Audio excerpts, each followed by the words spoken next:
Presentándola y partimos. Bienvenidos a nuestra última sesión del primer ciclo de Pensamiento Internacional, actividad organizada por el Instituto de Estudios Internacionales de la Universidad de Chile, la Academia Diplomática Andrés Bello y el Fondo de Cultura Económica. En esta oportunidad conoceremos el pensamiento del jurista, escritor y poeta neerlandés Hugo Grocio, una importante figura en los campos de la filosofía, la teoría política y el derecho durante los siglos XVI y XVII. La presentación estará a cargo de la abogada internacionalista y académica de la Universidad de Chile, profesora María Teresa Infante, quien por compromisos laborales hoy no se encuentra en el país, razón por la cual esta sesión está grabada. Pese a ello, la profesora solicita que si alguien tiene alguna consulta respecto de su exposición, la haga llegar por correo iei@uchile.cl y con mucho gusto les responderá. Profesor Infante, muchas gracias por participar en este ciclo y le cedo la palabra. Gracias por la presentación y también agradezco a la organización de este ciclo que introduce una serie de pensamientos que en su secuencia histórica han ido conformando todo un patrimonio, podríamos decir, humanista, en ciencias sociales, en ciencias jurídicas, etc. Voy a compartir pantalla para presentar la personalidad y la obra de Hugo Grocio.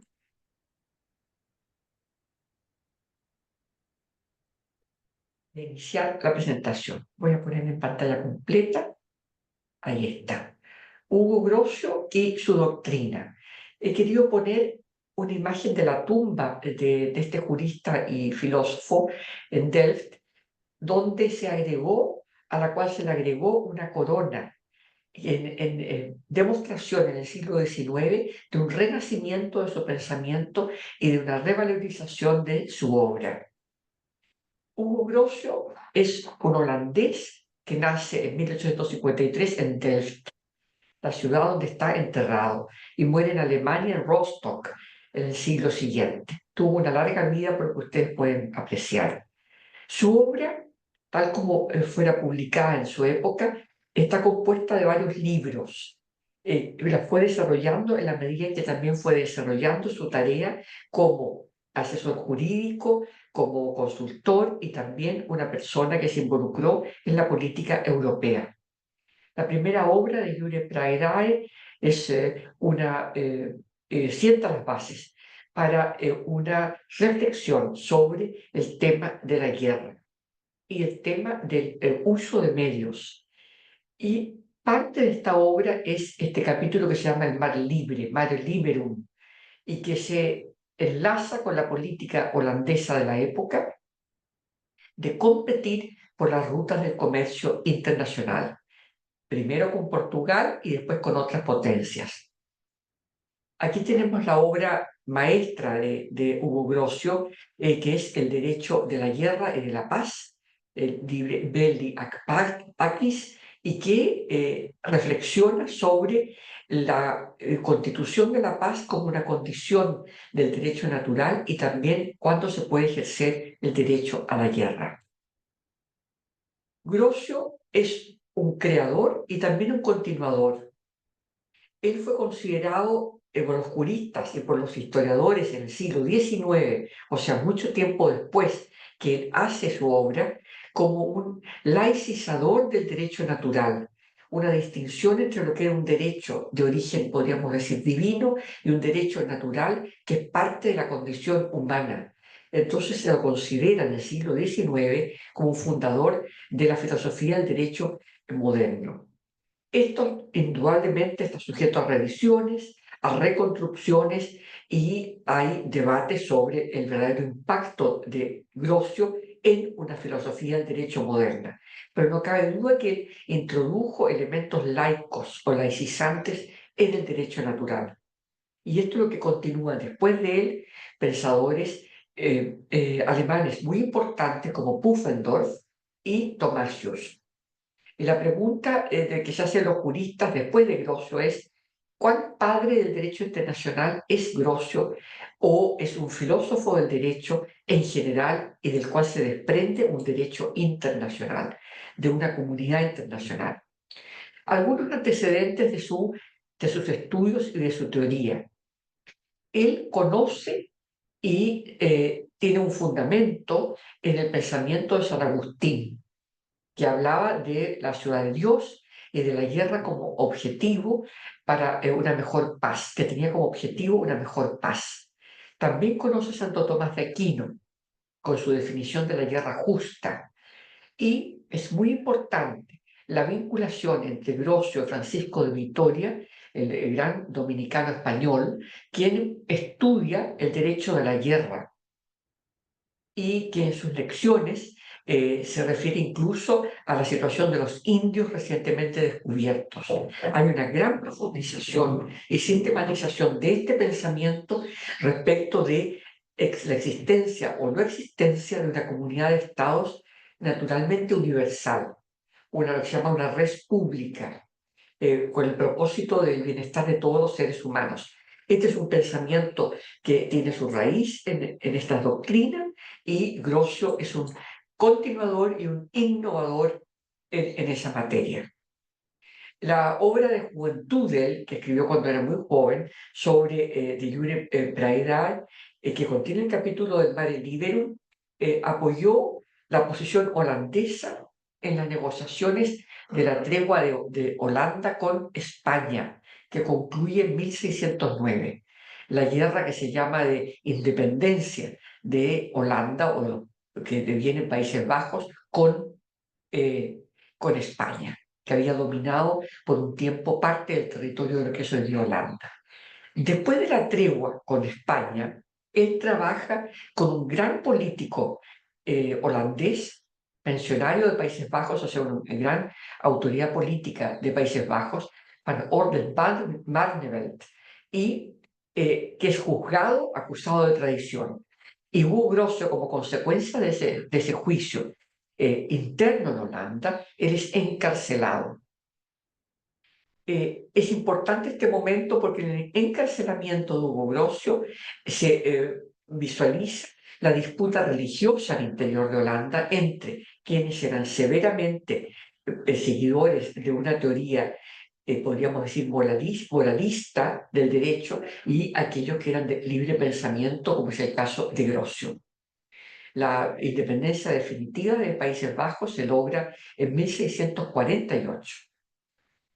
Ahora, digamos que en este pensamiento global tenemos nosotros el pensamiento de Vitoria y también hay unos elementos del pensamiento de Suárez, de Francisco Suárez, que escribe de la guerra de los indios y de la ley de Dios como legislador.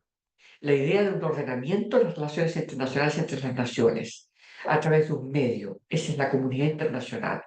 La sociedad humana trasciende límites políticos y religiosos y el derecho internacional proviene de las necesidades comunes de los pueblos.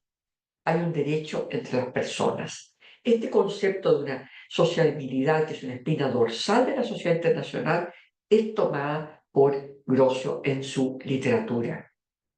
De aquí viene una frase que es conocida de Grocio, donde sostiene que ninguna otra puede ser la justa causa de padecer una guerra que la injuria, o no puede haber otra causa justa para emprender la guerra que las lesiones causadas a un sujeto, a un Estado. Es una idea que viene ya de Victoria y que ha tomado Suárez anteriormente. ¿Qué es esa injuria para Grocio? La violación del derecho, de un derecho que posee un sujeto. Tiene un significado subjetivo, porque son derechos gozados por los seres humanos. Concepto que vuelve ahora en el derecho internacional en el siglo XX, muy fuerte siglo XXI. Grocio es un hombre que se forma intelectualmente, con mucha solidez, en las disputas religiosas en Holanda. Esto es importante tenerlo en cuenta. Para Grocio hay una igualdad en la fe, igualdad de la fe. Es decir, considera que no es propio considerar que hay un derecho natural que deriva de un derecho divino y que es intocable. Él cree que las disputas religiosas deben deben conducir a el cese de la persecución religiosa y política. Y aquí es donde viene la famosa disputa entre arminios y gomaros en Holanda, entre protestantes, que le dan la estructura, podríamos decir, el contexto sociopolítico de su obra. En una obra descubierta mucho más recientemente, se llama Meletius, y que escribe en 1611, antes del derecho de la paz y de la guerra, él habla de un orden político y social que no se funda en bases dogmáticas. Hay un compromiso con la tolerancia religiosa. Y ese es un punto que me parece importante mencionar. La prisión escribió una justificación de por qué las autoridades civiles debían limitarse a no hacer nada contra la palabra de Dios. La palabra de Dios era esta igualdad en la fe, tolerancia humana. Ninguna otra, como señalamos, puede ser la causa justa de hacer una guerra que la injuria. Viene también del pensamiento español, que es redescubierto en el derecho internacional bastante más tarde. Pero estos pensadores estaban muy vinculados entre sí, puesto que pertenecían a escuelas que en Europa formaban pensadores, juristas y teólogos de diferentes países. ¿Dónde se sitúa el jus gentium, el derecho de la gente? Aquí viene toda una concepción de que el derecho natural viene de una razón universal, que es común a todos los hombres. Entonces rompe con una doctrina calvinista de la predestinación, argumentando que Dios tiene una naturaleza perdonadora marcada por su gracia, y la limitación del rol del Estado por una doctrina esencial, como decía, la tolerancia. Hay diferentes maneras de vivir, dice él, algunas de peor o de mejor manera, a elección individual. Este es un elemento de tolerancia que es valorado en la doctrina política en su país de origen hasta esta época. ¿Cuáles son las fuentes entonces de la obligación jurídica? Él habla de un derecho natural, que es el derecho de que la razón humana indica a todo ser humano. El derecho a las naciones, justicia para comunicarse entre diferentes grupos y sociedades. Las obligaciones de caridad, lo que llamaríamos hoy día benevolencia o equidad, y las obligaciones de honor. Esta distinción entre un derecho natural derivado de la razón y un derecho positivo que deriva del comportamiento de los grupos y seres humanos se da en niveles iguales. La teoría del mar libre, que es con la que más se conoce a Grocio, como le señalaba, surge en la justificación que él hace, la argumentación que él construye para apoyar la actividad de la Compañía Holandesa a las Indias Orientales, que se expande buscando el comercio, patrocinando la libertad de comercio hacia el Asia, sobre todo hacia el sudeste asiático. En esta materia, en el siglo XVII, hay una expansión holandesa muy importante y se crea la comunidad de Batavia, que es lo que es Indonesia. Esta compañía de las Indias Orientales le solicita un trabajo de defensa jurídica y que implique que el derecho apoya la libertad de comercio y la no apropiación de las rutas de navegación. No es una territorialización del mar, sino que son las rutas de navegación en monopolio para un solo Estado. Holanda había ejercido una acción de fuerza contra un buque portugués y entonces él elabora este concepto de un mar libre. El mar o el derecho de navegación no pertenece a los portugueses, dice, que era el gran país navegante de la época, a título de costumbre o prescripción, es decir, que por la repetición de actos constantes se encuentra en una situación de monopolio de control de rutas de navegación. El mar es común. Este es un concepto que hasta el día de hoy prevalece respecto de alta mar. El mar es común. En la primera edición se omitió el nombre. Estaban las querellas con España, etc. Se expande Holanda en Asia y el derecho del VOC de comerciar libremente y de navegar. Ahí se produce la captura del buque Santa Catarina en los estrechos de Singapur en represalia por actividades de Portugal en desmedro de la expansión holandesa. Esta visión de lo que es el mar y que tiene que ver con una actividad humana, por supuesto que significa la posesión de nuevos territorios, pero sobre todo más que la posesión era el acceso a la libertad de comercio, al disfrute de una libertad de comercio. El mar es territorio internacional, todas las naciones pueden usarlo libremente. Y en la obra que se explica que la BOC, que era una compañía patrocinada por el Estado holandés, ella tenía una justa causa para luchar contra Portugal. Las Indias Orientales son accesibles a todas las naciones. La religión no es un fundamento para denegar derechos a la propiedad, soberanía y libertad. El mar y la navegación no pueden llegar a ser el derecho exclusivo de ningún país. Esto es interesante. No hay adquisición de propiedad por esta actividad. El comercio no puede ser poseído exclusivamente como un derecho monopólico de una nación. Creo que tiene mucha actualidad esta enseñanza, en la medida en que se considera de que, habiendo ya acuerdos e instrumentos que facilitan el comercio, este no puede ser limitado a las naciones. Si bien el folleto, este librito, fue escrito para contrarrestar a Portugal, también se consideró que era contra España y contra el mundo controlado que comienza a controlar Gran Bretaña. Y ahí se produce lo que se llama una batalla de libros, una lucha de libros que se responden unos con otros. Hay libros menos conocidos, como el de Wellwood, después Serafín de Freitas, lusitano, portugués, y el famoso John Selden, que habla de un mar apropiable, mare clausum, pero que no es la apropiación de todo el océano, sino que es la apertura al pensamiento que el Estado puede controlar un área inmediata de mar cerca a su costa, es decir, el poder del Estado costero, con ejercicio de poderes y de jurisdicción, derechos de pesca, garantías al libre paso al mismo tiempo, lo que es origen del paso inocente y la exigencia de tasas. Este libro no fue replicado por Grocio, no tiene una redacción este libro. Este es un libro muy posterior al de Grocio, más o menos 20 años después, y que lo que establece es el derecho de dominio sobre el mar adyacente, que es un concepto británico y que después pasa de alguna manera al derecho del mar.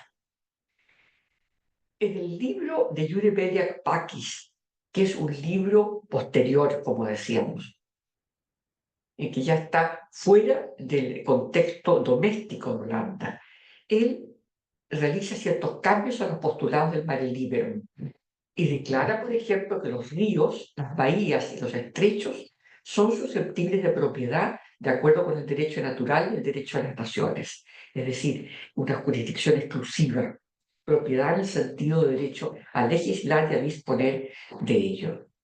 Ahora, esta obra de Yuri Beriak-Pakis es citada en arbitrajes que se producen a fines del siglo XVIII entre Estados Unidos y el Reino Unido, y son los primeros tratados modernos de arbitraje que conoce el mundo. Estas Claims Commissions establecidas en esa época, después de la Guerra de Independencia. O sea, la obra perdura un siglo más y se la considera una fuente de estudio del derecho internacional. Grosso acentúa mucho el concepto de un derecho conforme con la naturaleza social del hombre y la preservación de la sociedad humana. O sea, es un derecho natural que le permite a esta sociedad constituida por seres humanos, con las igualdades que se consideraban en esa época eran importantes, del cual emanaba una actitud y un conjunto de deberes. Son variaciones respecto a la enseñanza de Hobbes, que es posterior, de Hobbes, que considera que el hombre puede llegar a ser hostil para otros hombres.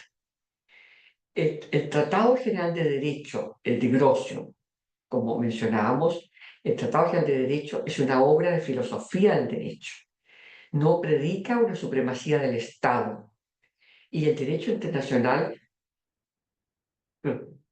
Es un derecho que es parte de un sistema más amplio donde dominaba la guerra, en una época que domina la guerra como forma de expresión de respuesta ante la injuria, como dice Grosio, y donde hay normas que se aplican. ¿Qué postulado tiene Grosio en esta materia?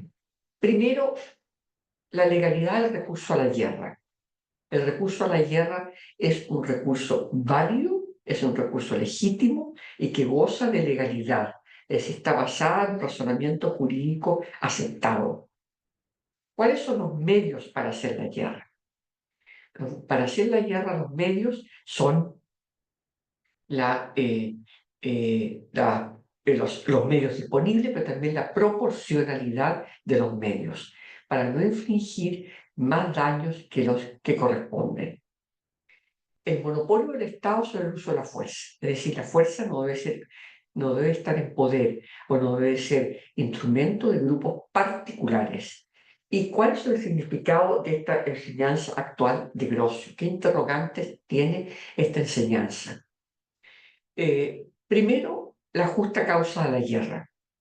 Es un concepto que el derecho internacional va desarrollando en los siglos posteriores hasta llegar en el siglo XIX, fines del siglo XIX, a ciertas restricciones a los medios con el derecho de la guerra, que es muy importante como parte de los convenios de La Haya de 1899 y después de 1907, posteriormente con la limitación del recurso a la guerra y posteriormente con el concepto global y totalizante que tiene el artículo 2.4 de la Carta de Naciones Unidas.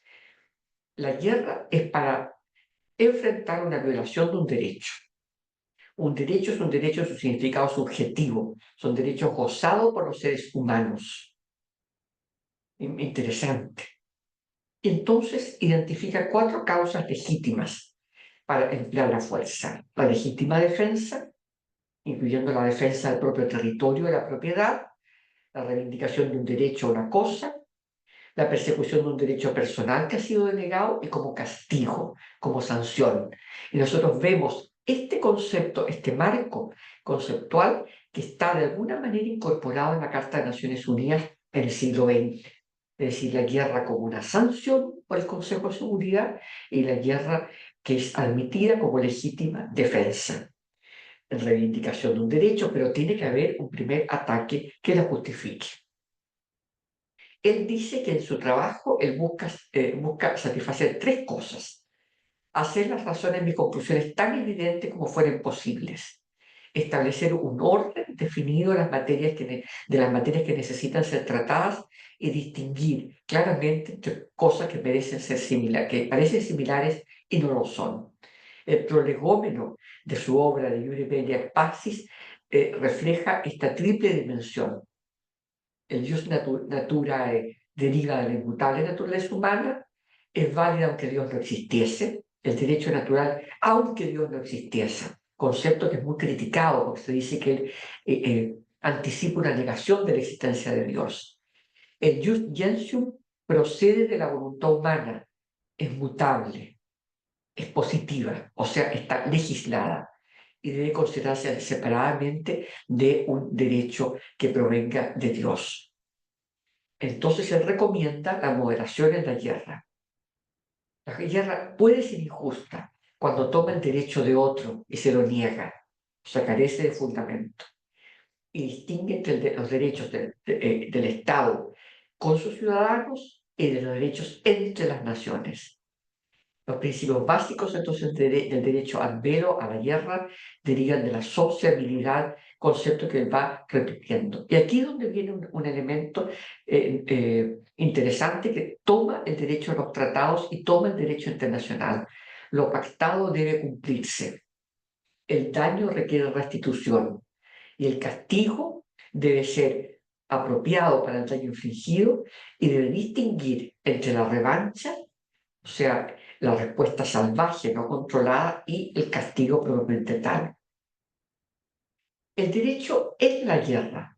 ¿Qué significa esto? Es el derecho a usar la fuerza y el derecho durante la guerra.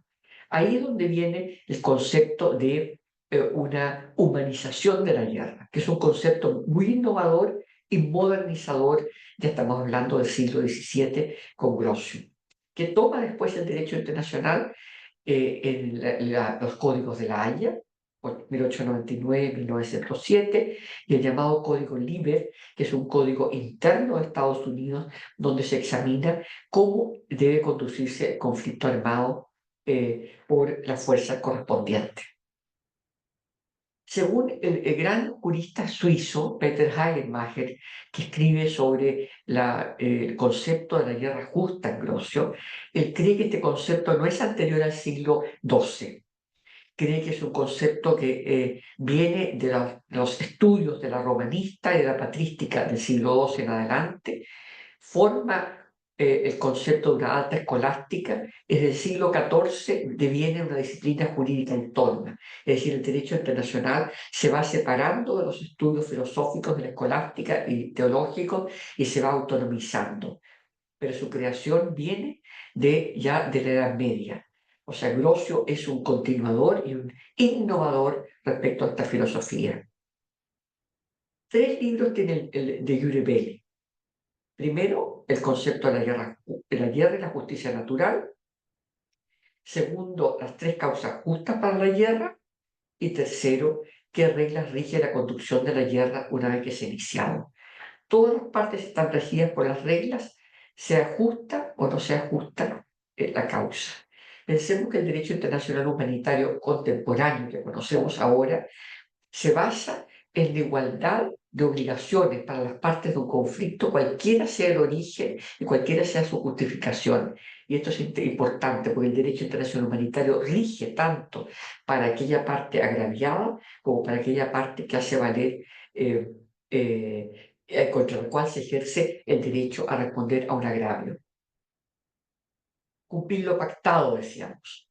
De aquí dimanan también los derechos civiles. En alguna comunidad los seres humanos se juntaron o se sometieron a uno o a varios hombres, se prometieron expresamente con naturaleza del acto, debieron entender que tácitamente prometían seguir lo que determinasen, es decir, el compromiso de la palabra dada. El prolegómeno de esta obra es muy rico en enseñanza. Y el derecho que se llama de gentes, que distingue este nombre del derecho natural, es aquel derecho que corresponde al trato entre pueblos, entre los pueblos. Y ahí viene la mención al nacimiento a un derecho de gentes. El origen del sobredicho derecho, si hay una guerra justa, etc., él va explicando todos los elementos de su obra. Son muy interesantes los prolegómenos de leer, porque está la doctrina que antecede la tecnicidad de la obra sobre el derecho de la guerra. Y los derechos que producen los pactos o contratos, muy importante en la época. Hoy día también tenemos pactos o contratos internacionales, entre comillas, entre los estados y qué derechos emanan de ellos. Estamos en un mundo regulado del derecho a las alianzas por la Carta de Naciones Unidas. En esa época el mundo se basaba más en equilibrios y en disputas dinásticas y de control político y de poder entre líderes, entre jefes de Estado, príncipes, etcétera, lo que es lícito de la guerra. ¿No? El concepto de pueblos extraños es el concepto que son de pueblos que son ajenos al mundo donde se estaban desarrollando estas ideas. Es lícito hacer la lucha o hacer la guerra en esos casos. Aquí vienen algunos conceptos importantes. Cuando hablamos de legítima defensa, dice él, estamos hablando de la reivindicación de un derecho a una cosa. Estamos hablando de un sistema que debe responder la pregunta sobre las causas de la guerra de forma completa, con referencia a derechos humanos fundamentales. En esa época se denominaban los derechos de la naturaleza humana, hoy día se hablan de derechos humanos fundamentales. Y esta es la importancia que tiene la enseñanza de Grocio. Posteriormente se estudia nuevamente y más en profundidad por Baltasar de Ayala, Gentili, grandes juristas y grandes filósofos, la distinción entre guerra justa e injusta. podemos decir que en la enseñanza de Grocio hay una idea de que puede haber una guerra justa y puede haber una guerra injusta, pero el derecho a la guerra se aplica igualmente en todos los tipos de conflicto. Él distingue muy claramente entre la propiedad sobre una cosa y el imperio para obtener, para exigir un derecho. La propiedad no es un derecho vinculado solamente a la tierra, sino un derecho activo protegido como una materia de estricta justicia. La propiedad es un derecho activo que da la titularidad para actuar y reivindicar. Por eso se justifica la ocupación de tierras no cultivadas y da derecho a cobrar ciertas tasas y exigir beneficios. Con el devenir del tiempo se ha hablado de una tradición grociana y que significa que perdura su teoría más allá del siglo XVII y renace o se reencarnan nuevas concepciones de las relaciones internacionales que se basan o que postulan la teoría de una sociedad internacional. Pero hay autores que han hablado de que su teoría ha sido reconstruida. No es un renacer de la teoría tal como existía, sino que hay una reconstrucción en el sentido de que se la adapta a desarrollos posteriores, de fines del siglo XVIII, siglo XIX. Por ejemplo, en el concepto del arbitraje, en el concepto del humanitarismo, en el concepto de propender o apoyar un cierto intervencionismo para proteger a las personas de los abusos de su gobierno. Por supuesto que en esta reconstrucción hay también una visión crítica, porque se dice que la obra de Grocio fue una obra filosófica, una obra importante intelectual, racional, para justificar la expansión imperial del Estado Holanda en su momento y también trabajó para otros estados. Él trabajó e hizo asesoría para Francia, e hizo asesoría para Suecia. Ahora, esta crítica está vinculada a otra visión que es crítica, no en el sentido negativo, pero que es de revisión de su concepto, y que es la idea de que el derecho internacional puede tener una misión civilizadora, idea que se propugna mucho a fines del siglo XIX. El derecho internacional como una forma de mejorar la convivencia internacional y de adoptar principios iguales o unificadores para el conjunto de la comunidad internacional.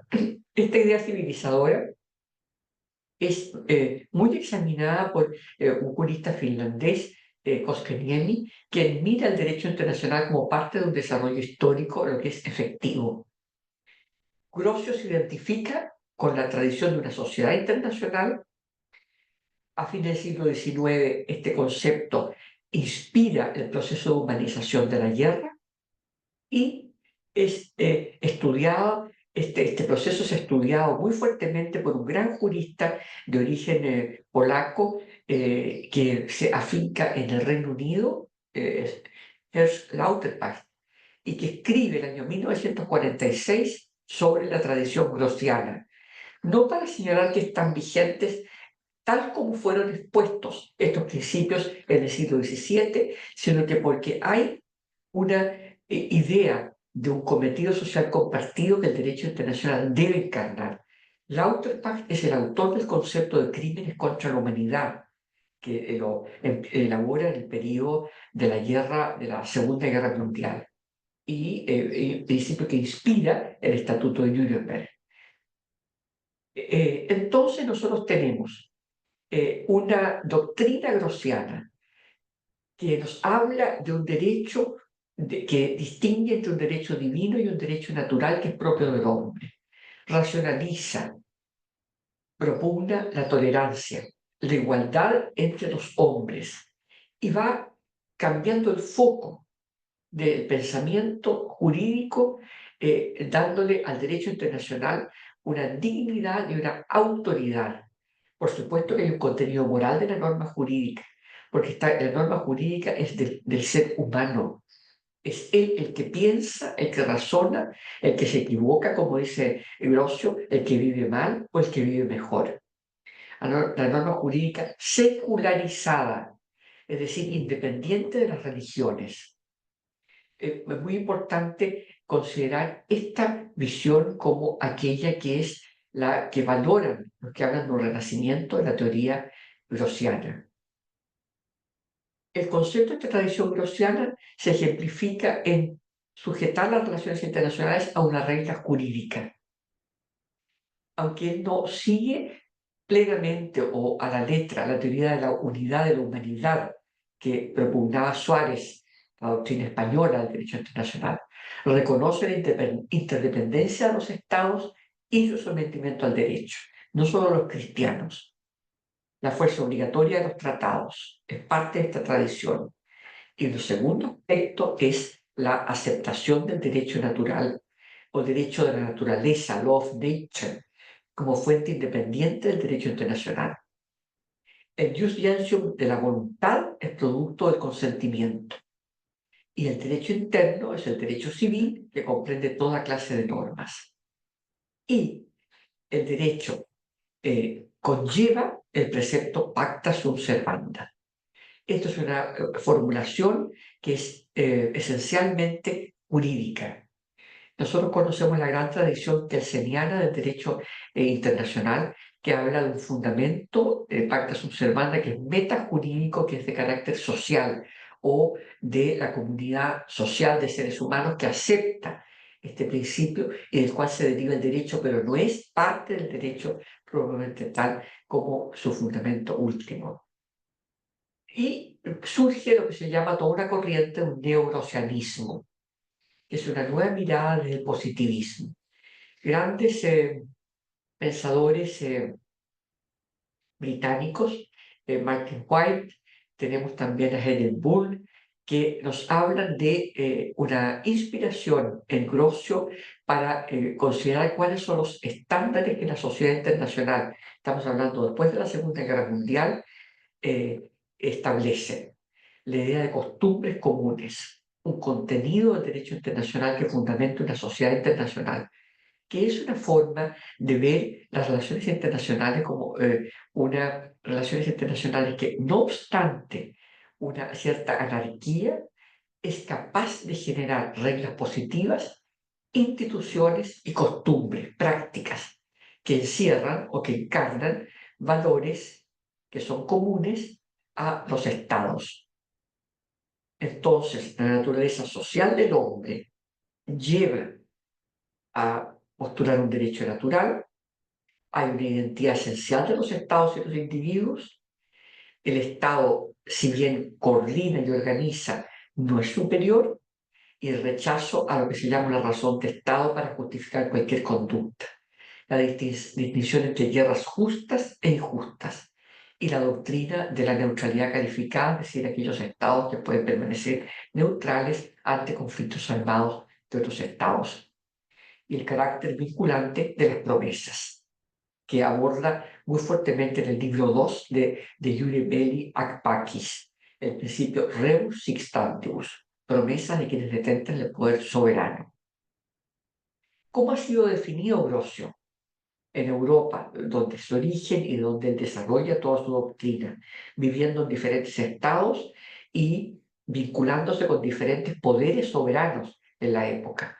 Él, como se define, como un jurista que piensa un derecho internacional como un sistema jurídico que gobierna las relaciones entre soberanos y que reemplaza, sustituye la unidad espiritual de la cristiandad.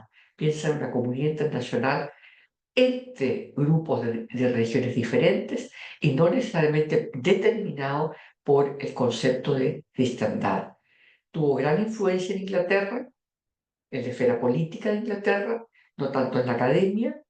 Sus ideas fueron gradualmente transmitidas a Inglaterra y se considera entonces un gran pensador respecto de lo que es la formación del Estado y la resistencia a un Estado todopoderoso.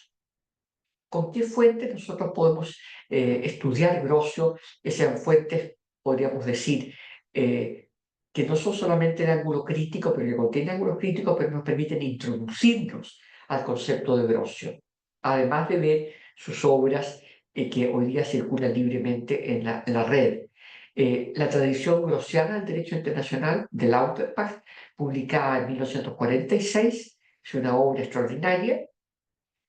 La doctrina de la guerra justa de Grocio en Ginebra en 1983 de Peter Hagenmacher, y después tenemos la tradición concepto grociano de sociedad internacional Hedel Bull en 1968.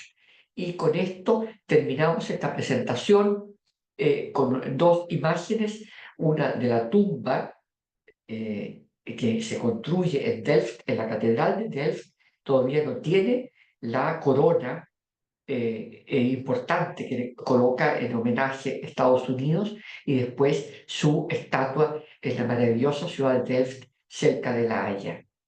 Con esto termino mi presentación y podemos ahora esperar las preguntas que ustedes nos quieren enviar, porque pensamos que este es un tema que puede seguir siendo conversado en comparación con un derecho internacional contemporáneo que busca disciplinar el recurso a la guerra, que busca introducir limitaciones al empleo de los medios. Pensemos en todo el tema de las armas de destrucción masiva, incluyendo las armas nucleares, y la cuestión de la legítima defensa y los poderes del Consejo de Seguridad. Muchas gracias. Muchas gracias, profesora, y será hasta un próximo ciclo. Muy amable.